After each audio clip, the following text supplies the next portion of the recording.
quieres dominar y solo eres charlatán. Quieres engañar, bien sabes la verdad.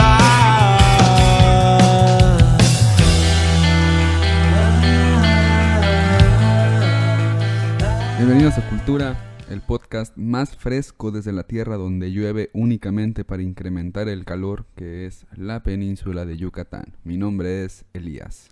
Bendito sea Chuck, mi nombre es Andrés y hoy estamos en nuestra quinta edición de nuestro podcast Cultura. Estoy muy contento, amigo. ¿Cómo te Igual, sientes? amigo, estoy bastante feliz de que ya hayamos llegado a esta quinta edición, pero cuéntanos, ¿cómo se llama? Y para precisamente este episodio tenemos un tema fuerte que es Harry Potter, racismo, narcisismo y tiranía. ¿Cómo la ves? Precioso, estuvo chido, la neta, como siempre me he divertido mucho haciendo investigación para este tema. Antes de comenzar, me gustaría mucho agradecer a toda la gente que nos escucha, a toda la gente que nos ha estado mandando comentarios, que nos ha incluso hecho propuestas de temas. Todas estas cuestiones son bienvenidas, síganlo haciendo, así nos dan inspiración para seguir sacando temas, porque a lo mejor a nosotros se nos pueden pasar ciertos contenidos. Quiero también mandar un gran saludo a nuestros amigos de Designación por prestarnos su canción Juicio. Escúchenlos en YouTube y Spotify. Entonces, como bien dijiste, amigo, hoy nos toca hablar de Harry Potter, una serie de libros y películas muy importantes, creo yo, para dos generaciones, tanto para la millennial como para la centennial. Y es algo, y una realidad es que le tienen un cariño increíble a esta saga y posee un fanbase muy sólido. Y pues yo también le tengo un cariño muy fuerte, entonces todo lo que viene a continuación en este podcast sí me causó ciertos conflictos personales, pero es algo que igual llevo desde hace mucho tiempo atorado. Así que me voy a divertir mucho hoy. Sí, yo igual. Entonces, mira, te cuento para que veas, o sea, yo creo que este impacto generacional, el libro 1 y 2 los descubrí en el librero de mis papás 6 meses antes de que saliera la primera película en 2001. No sé cómo llegaron ahí. Mis papás juran que no los compraron. Es o no magia, se bro, acuerdan. es Yo magia. creo que es magia. Es que esa es la... cuando te dicen, ya te llegó tu carta de Hogwarts, es eso, güey. Era eso. Sí, yo estaba Exactamente. destinado a eso. Entonces, pues, a través de la lectura, te juro que yo nunca había esperado tanto un libro como cuando se anunció el séptimo que cerraba la saga. Yo creo que el valor... Bueno, uno de los valores literarios que tiene esta saga, pues como lo podemos decir, esta serie, es que yo creo que inició a muchos en el camino de la lectura. Sí, Creo que muchos somos lectores por Harry Potter. completamente de acuerdo. Pero lectores en el sentido de leer libros largos, ¿eh? Sí, ¿Cuántos años tenías en el 2001?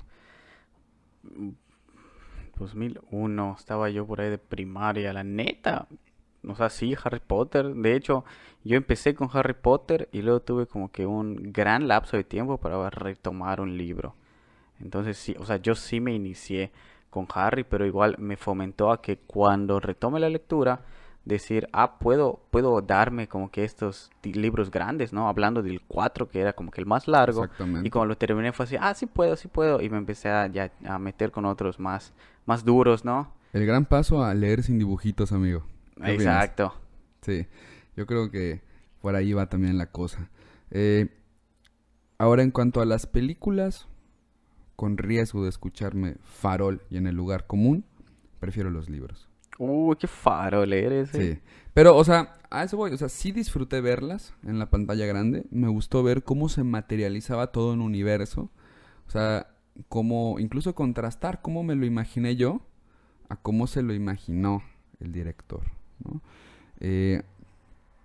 Obviamente me enamoré perdidamente de Hermione Granger. Yo de Emma Watson, Hermione me caga.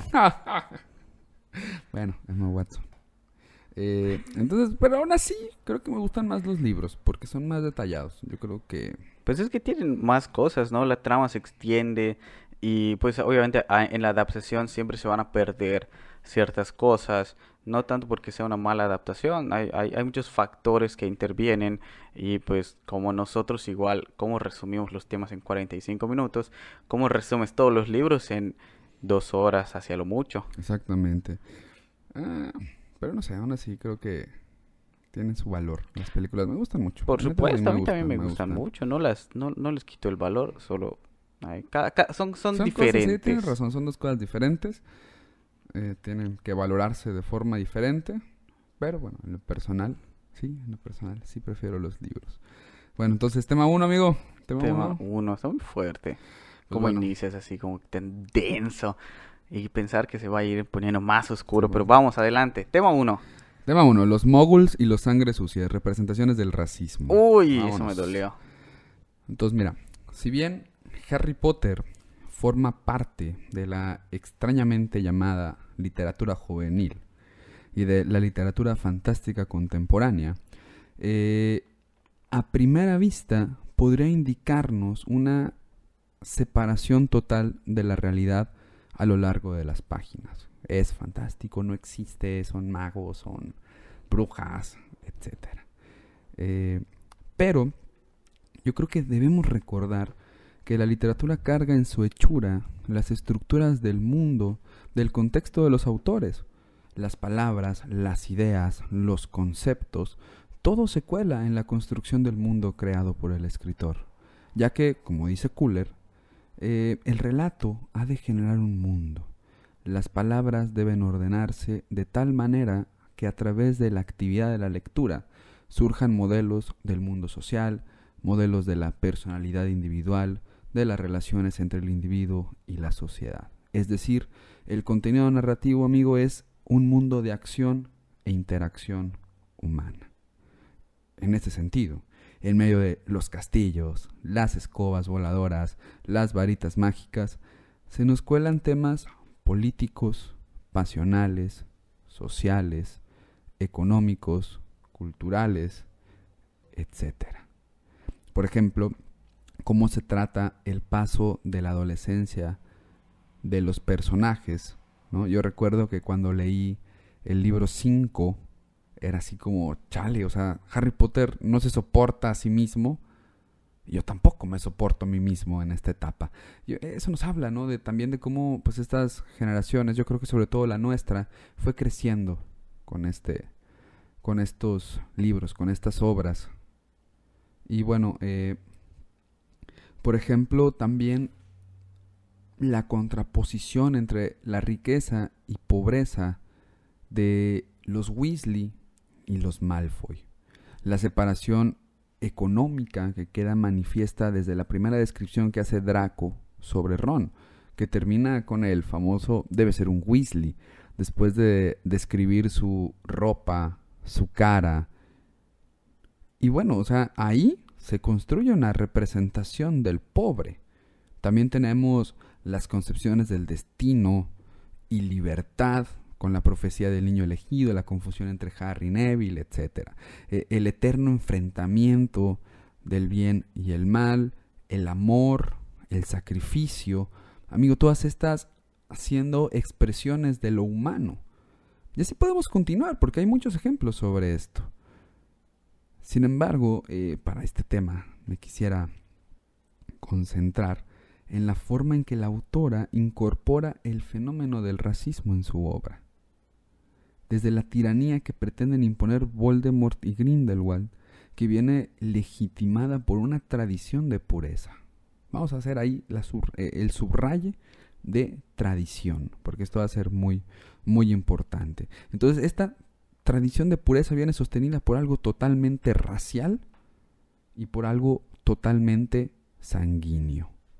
¿Por qué? Porque lo vemos cuando escuchamos esta referencia a el sangre sucia, que es uno de los insultos más fuertes en la comunidad mágica, ya que el sangre sucia son aquellos magos que son hijos de padres moguls. Entonces, este insulto proviene de una bipartición jerárquica del mundo, su mundo, ¿Y cuál es esta bipartición, amigo? La de el mago y el no mago. Considerándose el mago a sí mismo como superior en todas las formas de existencia, constituyendo al que entra en contacto con esta sangre inferior como un traidor a la sangre, disminuyendo su valor como individuo en esta sociedad.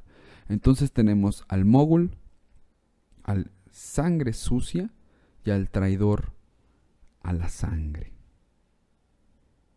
Y aquí me gustaría hablar de esta bipartición, ya que en nuestro lenguaje funciona con base en esta lógica de afirmación-negación, porque para que una palabra sea, no debe ser otra palabra. El significado es posible en esta contraposición de ser y no ser. Y esto da pie, pienso, a una diversidad hermosa en la que continuamente surgen nuevas formas de nombrar el mundo. Pero no sé qué opines tú. Pareciera que estamos atrapados en conceptos binarios como hombre-mujer, blanco-negro, normalidad-anormalidad, bueno-malo, y todo esto conforma una visión de mundo que ha legitimado actos atroces como el Holocausto, por ejemplo. A mí me llama mucho la atención, por ejemplo, este es un ejercicio que hago con mis alumnos en clase, que es analizar el discurso de George Bush cuando se caen las Torres Gemelas, cuando las tiran en este acto de terrorismo, y comienza él en su discurso a bipartir el mundo en esta cuestión, en lo bueno y lo malo, poniendo en el territorio de lo malo obviamente el terrorismo y a quienes lo apoyan, y del lado del bien todo lo que es Norteamérica y lo que representa como valor. Entonces,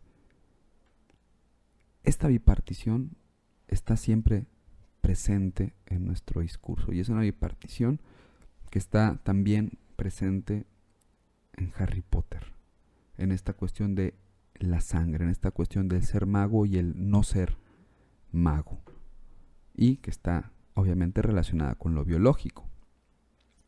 Y por eso Harry Potter, ¿no? En Harry Potter se va a manifestar el racismo desde una concepción clásica de este concepto, en el cual, según Pierre André, que es un sociólogo francés, va a ser biológico e inequitativo, ya que plantea la existencia de distintas razas y una clasificación jerárquica de los grupos humanos. Esta desigualdad implica, por lo tanto, la superioridad de una raza y la subordinación de otras. Como igual hablamos en un podcast anterior, ¿no? De que la raza inferior siempre es o destruida o dominada. Exactamente. Entonces, es una tradición jerárquica la que motiva a Grindelwald y a Voldemort.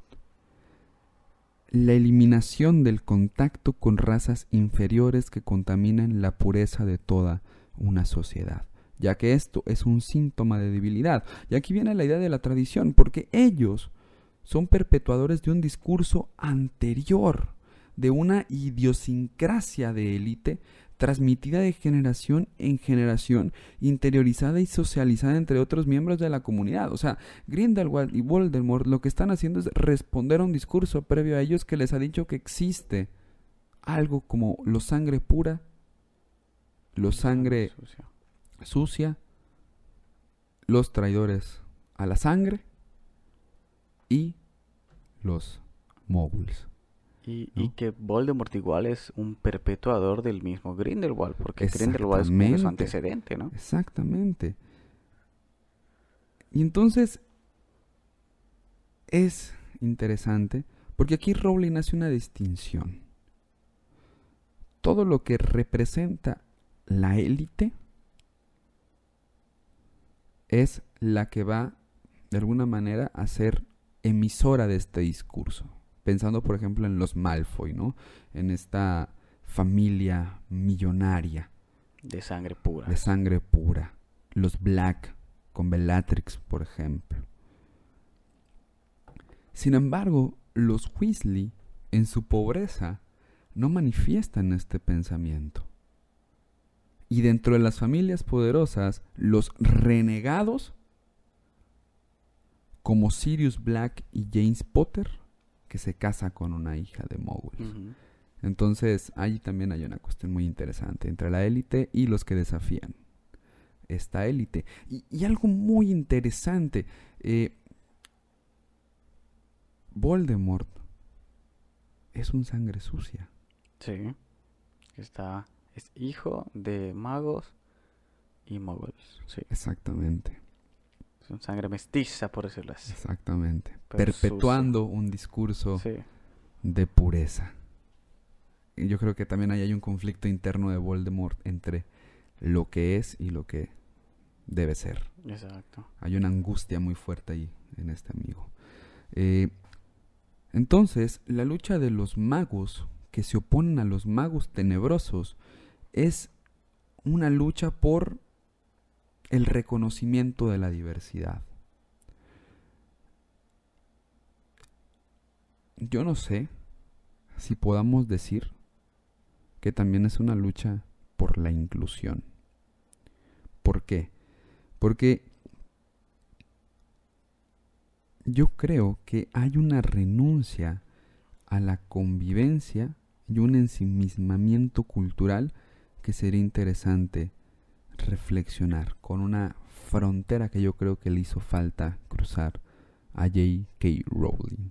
Porque mira, hoy en día los racistas ya no hablan de una diferencia biológica y de una superioridad, sino de que cada cultura es valiosa en sí misma y es un producto único. Por lo tanto, el respeto implica separar y aislar esas culturas y defender a toda costa la propia, porque el otro es un peligro, es algo que hemos venido platicando. El racismo entonces se manifiesta en construcciones simbólicas aprendidas que otorgan de sentido desde un grupo social al otro. Y este es configurado desde rasgos estereotípicos que lo caracterizan al tiempo que reducen su propia complejidad. Y esto, amigo, es el concepto de neorracismo, el cual, según Iturriaga, es cultural, y en el que no se enfatizan las diferencias biológicas, sino identitarias. Yo creo que esto ocasiona que el racismo se encuentre hoy en día invisibilizado porque solo estamos percibiendo o rompiendo el mito del racismo biológico. Yo creo que esta es la última frontera que le hizo cruzar a Rowling. Porque si bien existe el respeto y ocasionales vínculos, ambos mundos en esencia siguen separados. Sí, distanciados completamente. Y tiene que ver, por ejemplo, o sea, y no es como una cuestión de odio, sino más bien es como una cuestión de prudencia, ¿no? Porque los humanos, o sea, los moguls perseguimos a los magos y los tratamos mal. Y... No hables en plural cuando dices perseguimos a mogul, tú. Vamos a mantener la línea. Perdón. Ajá. Perdón, Voldemort. Entonces, me asumí mogul, güey, qué pedo. Está cabrón, ¿no? Entonces, sí, vato, ahí ¿Cómo está. se siente Ahí que está te ya. Es segregue? que yo soy mago, pero de las palabras, amigo. Entonces, ahí está. O sea, no es como yo odio a los moguls y por eso me retraigo, sino que ellos fueron una amenaza para mí y entonces yo me retraigo, yo me oculto, yo no existo para ellos y estamos distanciados. Y si llegamos a entrar en contacto con uno, el secreto se tiene que mantener. El mogul ahora entra a este mundo mágico y tiene que guardar el secreto. Su identidad ya no es completamente de mogul. Entonces, Rowling, yo creo, trabaja muy bien los temas del racismo biológico. Al hablar de la sangre, al hacer una crítica a esta cuestión, de una manera, de un mito que se sigue perpetuando. Ya no tanto, pero que sigue ahí. Y ahorita lo vemos, por ejemplo, en formas de memes, ¿no? O sea, es el racismo que más vemos. Incluso yo creo que es el lugar común del racismo. Ujú. Pero yo Sí, creo que sí, hacía sí. falta voltear a ver hacia este neorracismo que ya es cultural, que es de identidad, que está haciendo que los grandes, que incluso pensemos que hay culturas que son puras. Estamos, amigo, en la era del renacimiento de los nacionalismos. Sí, muy fuerte. Ahí tenemos a Trump, ahí tenemos el Brexit, pero están por completo invisibilizados. O sea, no nos asumimos como racistas, como neorracistas, cuando pensamos que las culturas deben mantenerse aisladas unas de otras, porque cada cultura es perfecta en sí misma y no necesita de la interacción. Entonces, bueno, al final las identidades de grupo quedan intactas. No hay un verdadero entrecruce, no hay una verdadera apertura. Yo creo que eso fue lo último que hubiera podido cruzar Rowling para... Para ya completar ese cuadro racista. Exactamente. Y bueno, este neorracismo de alguna manera cultural no deja de ser narcisista, y esto da pie a nuestro segundo tema. El segundo tema va en función de el narcisismo. Y si bien vamos a hablar del narcisismo, vamos a enfocarnos un poco en el narcisismo de una figura muy fuerte en la saga de Harry Potter, que no voy a decir su nombre ahora, pero ustedes se podrán imaginar cuál es. Pero primero vamos a hablar un poco de cómo se construye este narcisismo, ¿no? ¿Qué es? Y tomando un estudio hecho por Erich Fromm, que nos habla sobre los hallazgos más importantes de Freud, es que el narcisismo es lo que podemos comprender como la psicosis, el amor, los celos, el sadismo y hasta fenómenos de masas, en este caso, las motivaciones psicológicas para la destrucción y la guerra. Órale. Estate atento porque viene, o sea, se va a ir construyendo el personaje y tú lo vas a ver. Entonces, el narcisismo es un resultado de los estudios de Freud que buscaban comprender la esquizofrenia en relación con la teoría de la libido. Pero el esquizofrénico no parece tener relación con la libido, ni en hecho, ni en fantasía. Es decir, él no tiene una tendencia a buscar esta interacción sexual físicamente con otra persona. Y al mismo tiempo, no tiene una fantasía sexual que busque satisfacer con respecto a un externo. Okay. O sea, él, esta libido, al sustraerse del mundo exterior, que podría ser otra persona, se implanta en el yo mismo, y así es donde surge lo que podemos llamar narcisismo, ¿sí? Apoyado porque Freud creía que la libido se almacenaba en el ego y se extendía al objeto del deseo. Pero al extenderse inmediatamente se retira y regresa al ego. No puede permanecer en el otro. Y esta incapacidad de mantenerse afuera es el reflejo del narcisismo, que está presente desde nuestra concepción. Porque al concebirnos no tenemos relaciones con el mundo exterior. Estamos inmersos en un solo espacio, hablando del útero, que se hace encerrado ahí mismo y donde solo existes tú. Pero este narcisismo se extiende cuando después del nacimiento aún permaneces ajeno a lo que te rodea. Conforme vayas desarrollando y creciendo, va a aumentar la plenitud e intensidad de las relaciones, vinculando así nuestra libido con el objeto de estas relaciones. Llamémosle lo que podría decirse el complejo de Edipo, el complejo de Electra, ¿no? Pero esto viene a ser un narcisismo primario, ese que está ahí en nosotros y debe evolucionar, porque si no lo hace, y después de desarrollar esas relaciones, aún así sigues retirando tu libido para regresarla a ti mismo, caes en lo que se llama un narcisismo secundario, que ahorita vamos a ahondar en eso. Ok. Pero lo que quiero aclarar es que el narcisismo está inmerso en nosotros, de una u otra forma.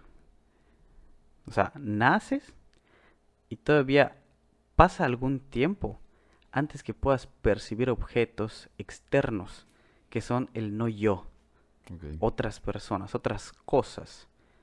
Y mediante los muchos golpes que vas a ir recibiendo a lo largo de tu desarrollo, te vas a ir dando cuenta de la necesidad del objeto externo. Es lo que puede evolucionar el narcisismo absoluto hasta que la capacidad de razonamiento de amar al objeto. Entonces, tu madurez se establece a partir de que reduces tu narcisismo hasta lo socialmente aceptable. Ok. ¿Sí? Porque el narcisismo está en ti y siempre va a estar en ti. Pero tienes que tener esta capacidad de aceptar el externo para que puedas consolidar lo que podríamos llamar esto, socialmente aceptable. Porque si no lo logras, esto te va a llevar a una demencia. Ok. ¿Sí? Entonces, te explico. El narcisismo primario funciona en los niños cuando el mundo exterior no existe, ¿sí? No hay un sentido de permanencia en las cosas y lo único que hay es tu realidad. No eres consciente de los demás, solo piensas en tu cuerpo, en tus sensaciones, en si tienes hambre, en si tienes frío, en si tienes calor, en si tienes necesidad, si tienes dolor, si sientes placer, si quieres descansar y si tienes la necesidad de un contacto físico con otra persona, llámense en este caso la madre o el padre, mayormente la madre en las primeras etapas de la vida, ¿no? Pero siempre es únicamente tú y lo que tú percibes.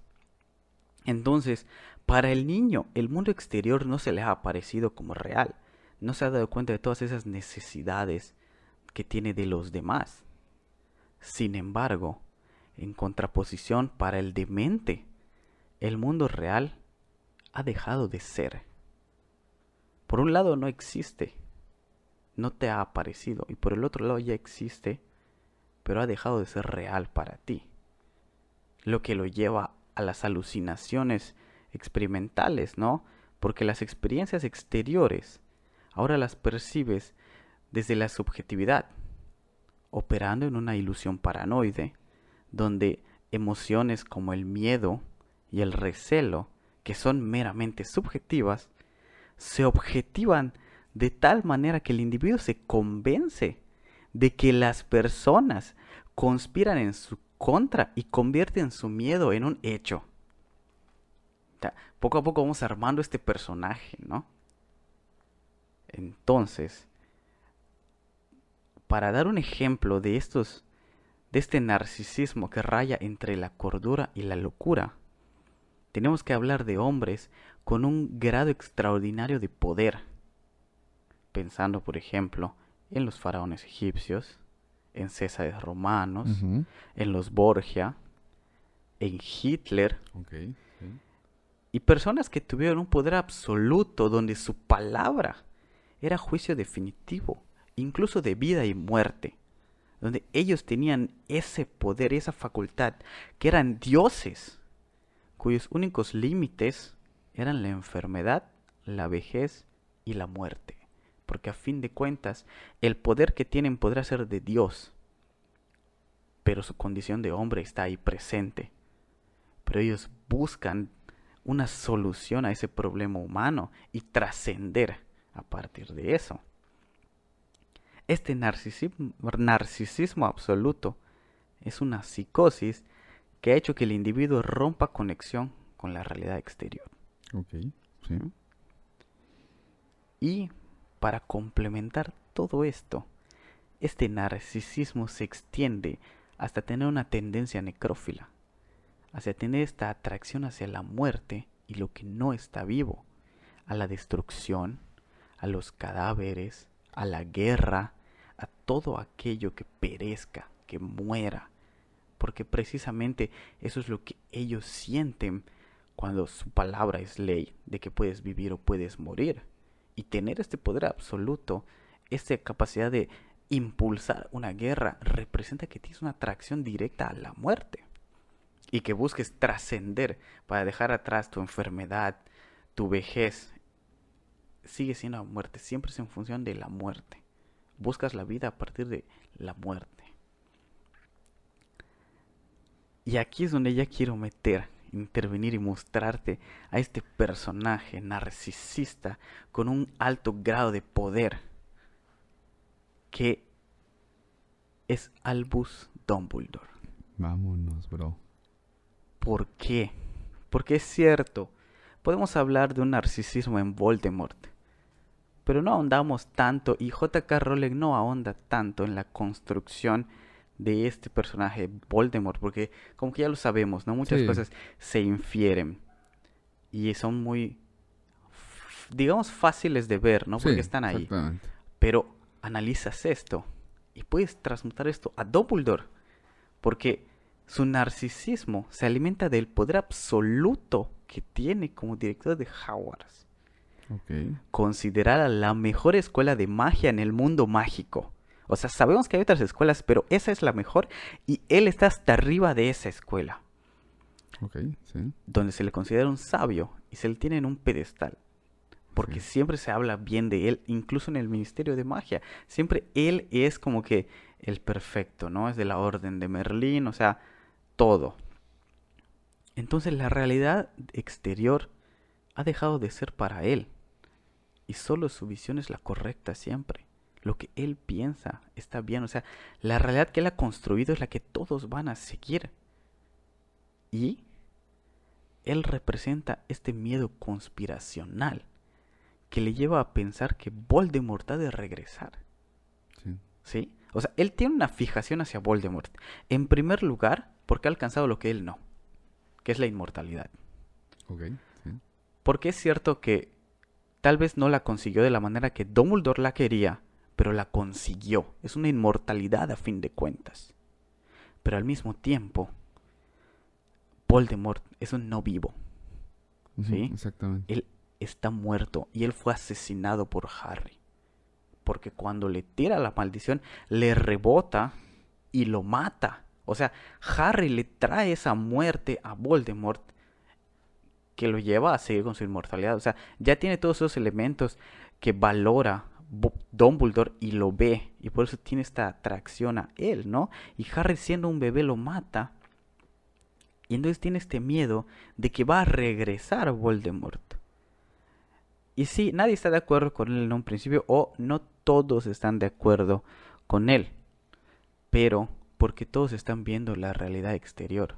Que la realidad es que Voldemort ha muerto. O sea, él está muerto. Y sí es cierto, Voldemort murió. Y no hay manera de saber que va a volver. Pero él se siente amenazado. Él tiene esta psicosis, alucinación conspiracional de que va en contra de él. Y que dice, no, él va a volver. Y es cierto, al final sí volvió. Terminó volviendo. Pero tampoco podemos culpar a los demás por haber seguido los hechos de la realidad y que su psicosis lo haya llevado a una respuesta parcialmente correcta. Pero a fin de cuentas fue su psicosis la que lo llevó a pensar en esto, su propio narcisismo. Sin embargo, de ahí va que en el ínter entre la muerte de Voldemort y su regreso, él tenga una fijación hacia Harry, por toda la muerte que rodea a Harry. Dumbledore ya había tenido su cruzada con Grindelwald por acercarse a la muerte, buscando las reliquias y así convertirse en el Señor de la Muerte. O sea, al ser el Señor de la Muerte, ¿qué es? Es controlar a la muerte. Exactamente. Es otra búsqueda de poder absoluto que estar más arriba, dominar la muerte y trascender en ella. Y aquí déjame hacer una acotación. Foucault va a decir que la única limitación que tiene el poder es sobre la muerte. Exacto. Y por eso el poder se instala sobre la vida y por eso él va a continuar sus estudios en el biopoder. Exactamente. Y que es la idea que se repite en 1984 cuando torturan a Winston. Nosotros no podemos hacerte nada cuando te mueras. Entonces, qué denso está esto, ¿no?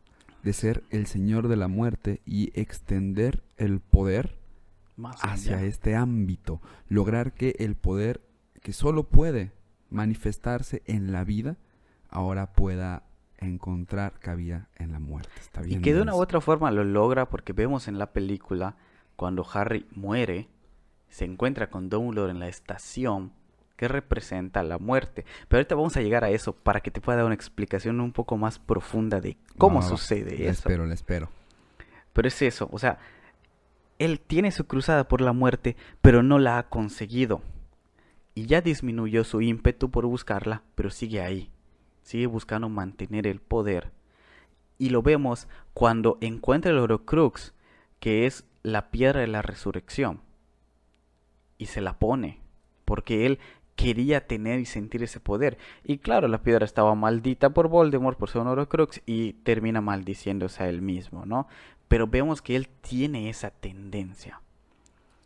Además, otro motivo para querer a Harry es que Harry posee una de las reliquias que su padre le dio, ¿sí? O sea, que él tiene, este es un elemento más para acercarse a esto. Además de que, pues, los padres de Harry han muerto, de que supuestamente Sirius Black, que su padrino igual, ha sido un gran asesino. O sea, y Harry en sí está siempre en constante peligro de muerte. Entonces, Dumbledore no puede dejar de adorarlo como objeto, no como individuo. Como nos hace entender al final de la película, cuando Snape dice, o sea, lo criaste como un cerdo para el matadero. Pero porque él adora esa muerte que rodea a Harry, no a Harry. Harry es el objeto que atrae a la muerte, y tenerlo cerca implica poder acercarme a controlar esto. Entonces, él no puede dejar atrás su búsqueda por la grandeza.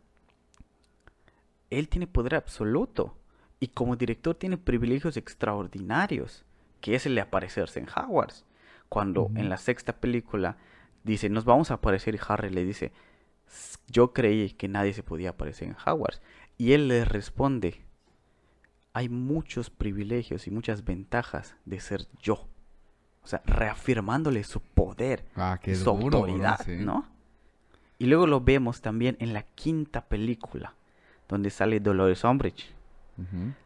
que la mandan para que supervise y regule la escuela, pero no para que la controle. Ujú.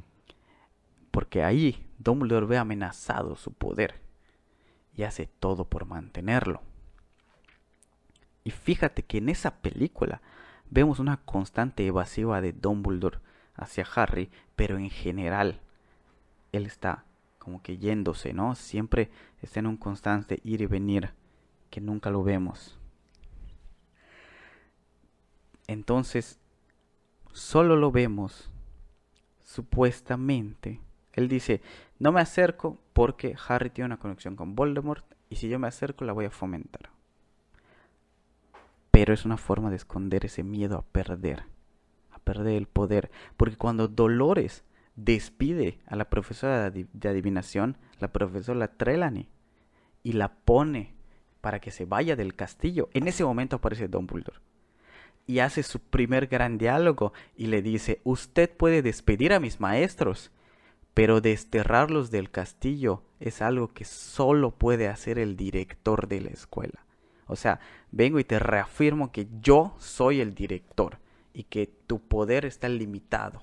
Y ahí es muy interesante. O sea, no solo yo soy el director, sino yo soy el castillo. Exacto. O sea, Yo soy la escuela. Y si soy, o sea, el director de la mejor escuela de magia y hechicería, quiere decir que yo soy el mejor mago del mundo mágico del vivo. mundo mágico. Y Exactamente. de hecho así se lo dice, ¿no? Varias veces decían que Voldemort solo le temía a una persona, que era Dumbledore, que era el hechicero más grande y más poderoso.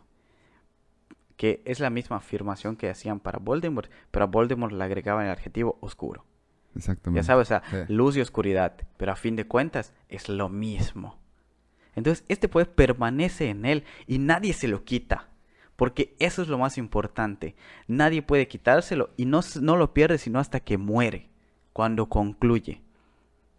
Y aquí es donde no me interesa, lo que sí me interesan muchas cosas. Pero esta afirmación podrá ser un poco fuerte, pero tengo que comparar a Dumbledore con Hitler. Ok. Mismo que prefirió morir antes de perder el poder. Ok. ¿Sí? Ok. lo mismo que Dumbledore. Él le dice a Snape, me tienes que matar. Acepta su muerte y la prefiere antes de verse derrotado. Y déjame regresar 2 ideas atrás. Dumbledore no muere. A Dumbledore lo matan. Ajá. Y eso Exacto. lo vuelve símbolo. La Exactamente. muerte violenta en función de la defensa de un ideal superior. Su ideal.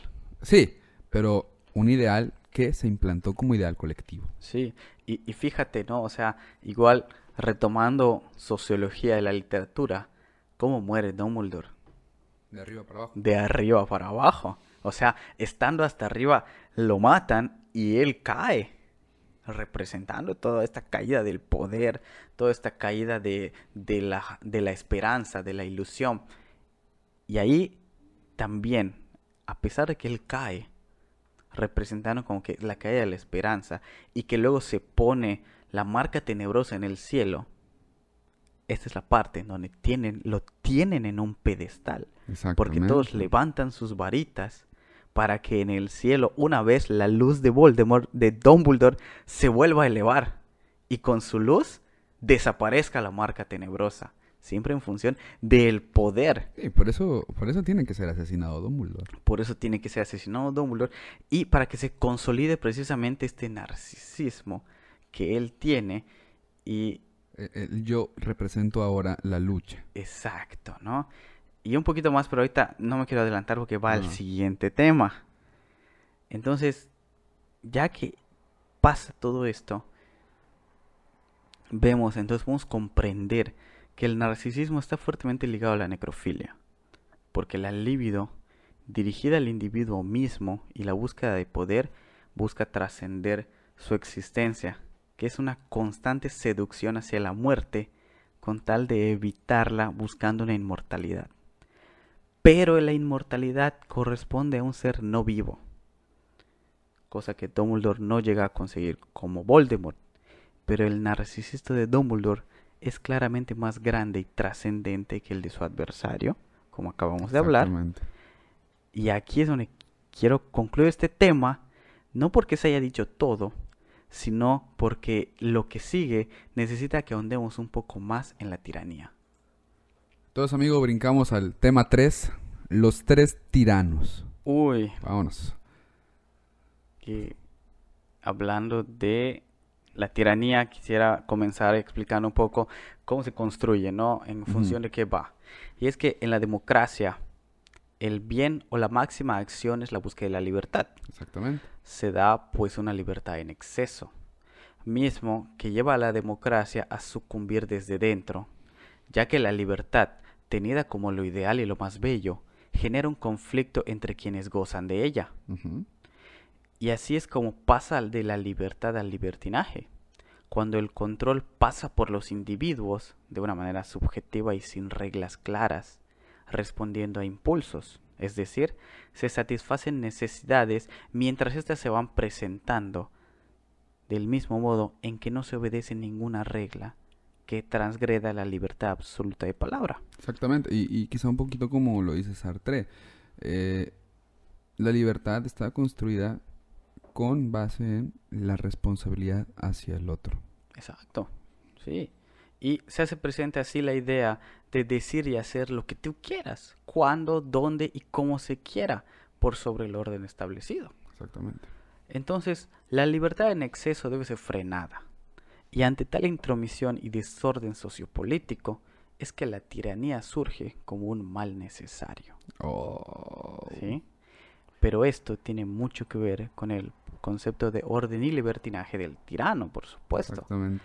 Porque, en este caso, planteando al primer tirano, que sería Voldemort, él piensa que este exceso de libertad por parte de los magos debe ser frenado para limitar, como tú dijiste, el acceso de los moguls al mundo mágico. ¿Sí? Esto es sangre sucia, de impedir que el mago se acerque al mogul. Déjame hacer aquí un paréntesis. También creo que la tiranía, o sea, como una acotación ahí, va también en función del orden y el caos. Por supuesto que sí, completamente de Entonces, acuerdo. el tirano es aquel ordenador del caos que observa en el mundo. Sí, Y yo creo que, por ejemplo, hablando de Voldemort, con lo que estás explicando es eso. Voldemort ve el caos, que se refiere a esta pues esta mezcla, esta ¿no? mezcla, ¿no?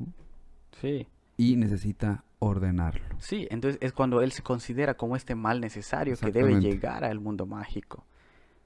Sin embargo, Voldemort no es el único tirano, Exactamente.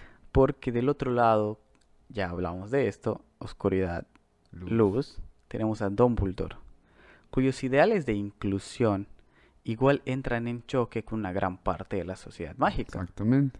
Sin embargo, él sí ha alcanzado el gran poder de ser director e impone su régimen tiránico en la escuela, que es una pequeña comunidad donde claramente no hay democracia. Y eso no nos es ajeno. Tú y yo trabajamos en escuelas.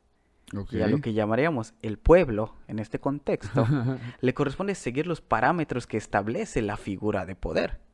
Unos parámetros que aceptas cuando te inmersas en esta escuela, ¿no? Exactamente. Pero a fin de cuentas, tú no vas a entrar a tomar decisiones con el pueblo respecto a lo que sigue. Exactamente.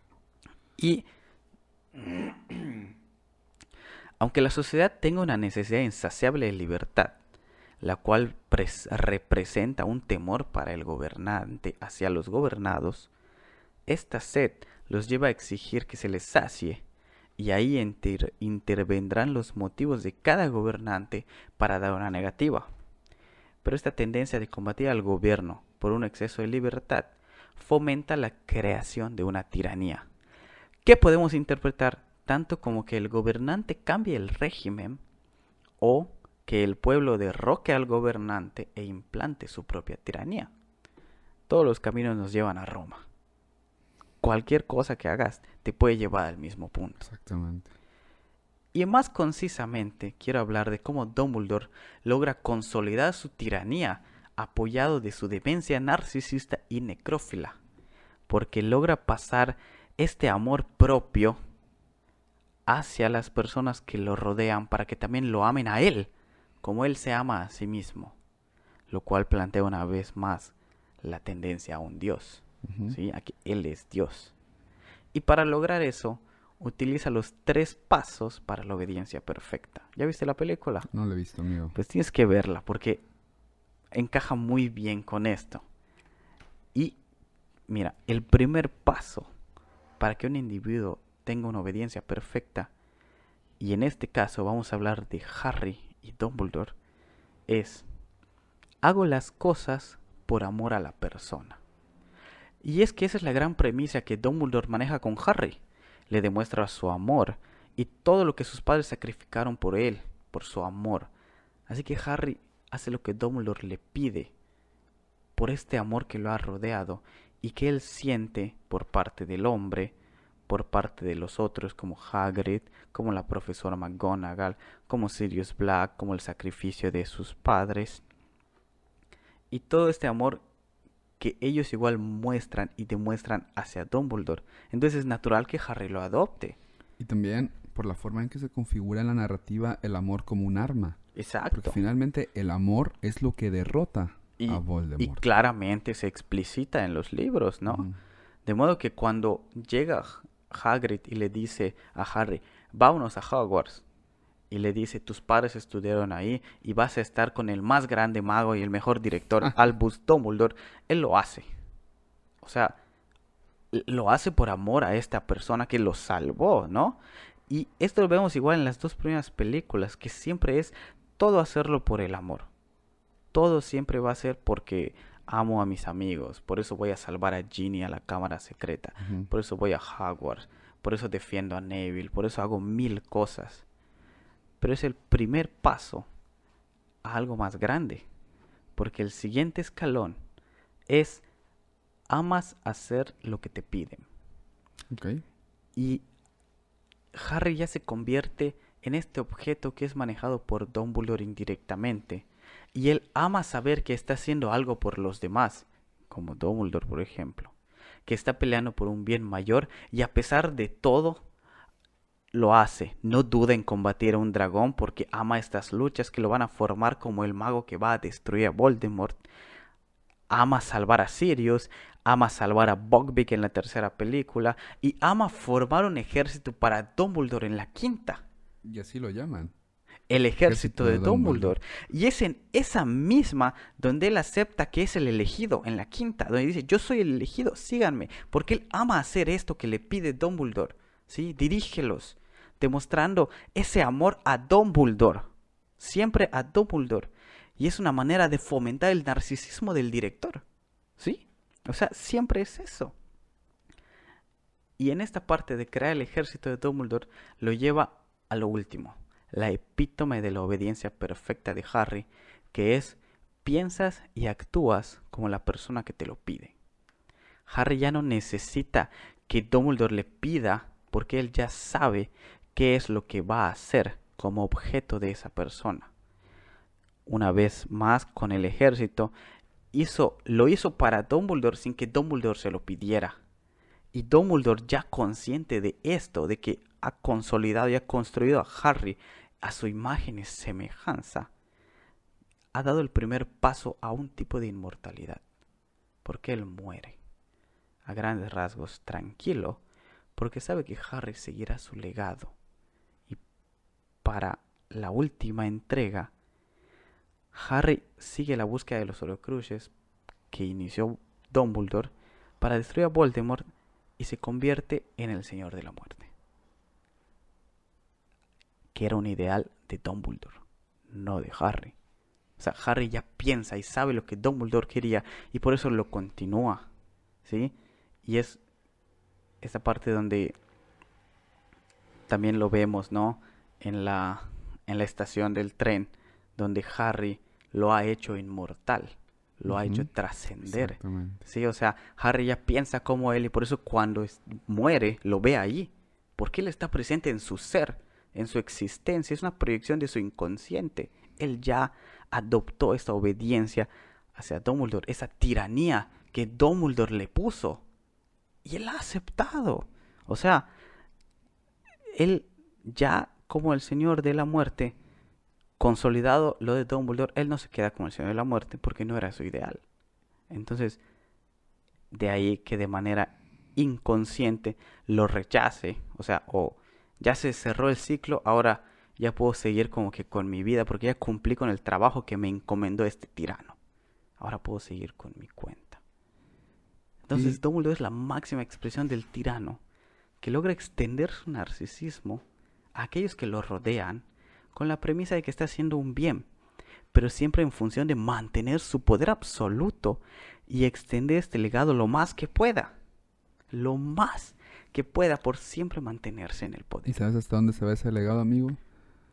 Hasta uno de los hijos de Harry, que se llama Albus Severus. Exactamente. Y siempre manteniendo ese poder por sobre Harry y por sobre todas las personas que estuvieron bajo su tiranía. Porque es una tiranía. Y eso mismo está haciendo actualmente, ¿sabes quién? ¿Quién, amigo? Nuestro tercer gran tirano máximo de todos. J.K. Rowling. Vámonos. Entonces, a ver, tenemos una tiranía del odio. Exacto. Una tiranía del amor. Por supuesto. Y tenemos una tiranía del autor. ¿Y cómo va a ser esto? Yo creo que lo podemos pensar con una pregunta, amigo. ¿A ti te gusta, te agrada estas formas de Rowling de extender y perfilar los relatos ya construidos a través de redes sociales? En específico Twitter, creo que es ahí en donde Twitter. lo hace, ¿no? No. Y a mí. Y te voy a dar un ejemplo claro. Si ahorita, después de que escuche este podcast, J.K. Rowling agarra su Twitter y dice todo lo que esos dijeron, ¿no es cierto? Su tiranía absoluta demuestra, o sea, es una muestra de su tiranía, ¿no? De cómo ya invalidó tu discurso, de cómo tú y yo escribimos, ¿no? Sabemos que si no das a entender algo en tu narrativa, ya estuvo, ya no lo diste. Tus personajes tienen una vida y tienes que dejar que se desarrollen. Exactamente. Y que luego vuelvas a cambiarlo. es una completa falta de respeto como autor, como artista, y que invalida todo el análisis que puedan hacer los lectores. Sí, a eso voy, porque finalmente yo creo que una de las mayores expresiones de la libertad es, uno, leer, y dos, interpretar esa lectura. Porque Exacto. como decíamos hace unos podcasts atrás, finalmente el lector es quien también produce significado. El lector está dando una interpretación, una lectura, y ahí también hay un trabajo de creación. Entonces, de alguna manera, retomando estas ideas de orden y caos, el lector genera caos por las interpretaciones que pone en el mundo sobre la obra, que van a ser muchísimas, y más siendo una obra fenómeno como lo es. Sí, y como autor no tendrías por qué molestarte o incomodarte por las interpretaciones que le puedan dar. Entonces pareciera que cuando tú tienes que perfilar y decir es que esto es así, es como un tratar de ordenar todo el caos que se está generando a partir de la lectura de tu obra. Y yo no estoy de acuerdo con eso. Yo tampoco. Eso me parece una falta de respeto, pero corresponde a algo. Pero es una recuperación del poder. Ah, sí, exacto. Es una recuperación de la autoridad, que ella la quiere perfilar igual que su personaje, con una obediencia perfecta por parte del fandom. En este caso no estoy diciendo Exactamente. que todos, pero muchos toman lo que dice J.K. Rowling como una realidad y dicen, no, está bien. Y si ella lo dijo, es absoluta su palabra. Yo amo lo que ella me ha dicho, yo la acepto y yo pienso como ella. O sea, lo que ella dijo, yo lo pienso y estoy de acuerdo. Es una tiranía total. Exactamente. O sea, yo creo que esta tiranía del autor, sobre todo, se favorece hoy en día con esta oportunidad que tiene de escribir en redes sociales. Exacto. De ser esta figura pública que a través de un tweet puede cambiar todo el sentido de una interpretación y decirnos, lo que pasa es que tal personaje es de esta forma, lo que pasa es que tal cosa sucedió de esta forma, ¿Y dónde queda entonces la imaginación? Perdida.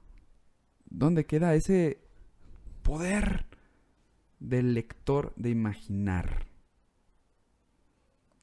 Es una completa desvalorización de esta capacidad, de esta imaginación del lector. O sea, Y es que a mí casi me ofende. llamarlo incompetente. Sí, ¿no? Y esta necesidad de trascendencia, como tú dices, de mantener su poder y ahorita de trascender, porque ya anunció que va a sacar otros 4 libros, ¿no? O sea, vamos a seguir con lo mismo. ¿Por qué? Por la necesidad de que ya tiene a millennials, ya tiene a centennials, y ahorita vienen con la nueva generación. O sea, es la necesidad de siempre estar en el poder. Sí, o sea, si son secuelas, si son precuelas, o sea, yo creo que también la imaginación del lector se proyecta hacia el futuro y el pasado de la diégesis de la obra. Yo creo que, por ejemplo, un buen cuento está bien escrito cuando sucede en el presente, cuando me dejan ese final incompleto en el que yo tengo que imaginar qué pasó después y que empieza ya caminado. Entonces yo tengo que imaginar qué sucedió antes. A mí me gustan ese tipo de relatos. Sí, el Porque final nos abierto, dan ese ¿no? poder, esa libertad de imaginar, de incidir en el presente, en el pasado y en el futuro de la obra. Entonces, 4 libros más, no desconozco si van a ser secuelas Tengo entendido que van a ser precuelas, pero todo está muy al aire. Eso sí se ha confirmado que van a haber 4 libros más. Y ahorita con esto mismo de Animales Fantásticos y dónde encontrarlos. Completamente.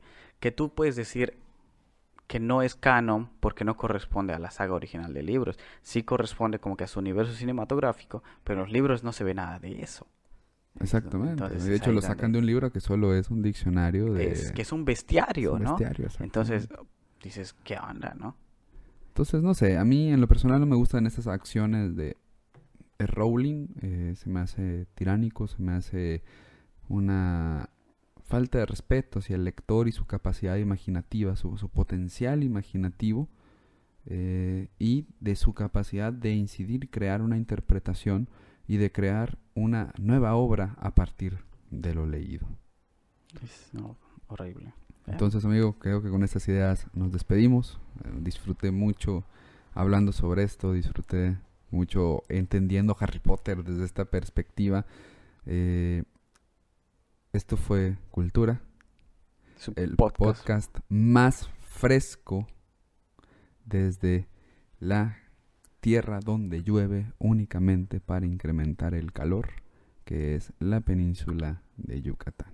Y solo cuando le ofreces a Chuck tu ropa. Que solo ahí o lavas tu carro. Un abrazo muy fuerte a todos. Nos estamos viendo para nuestra 6ª edición. Hasta luego. Nos escuchamos.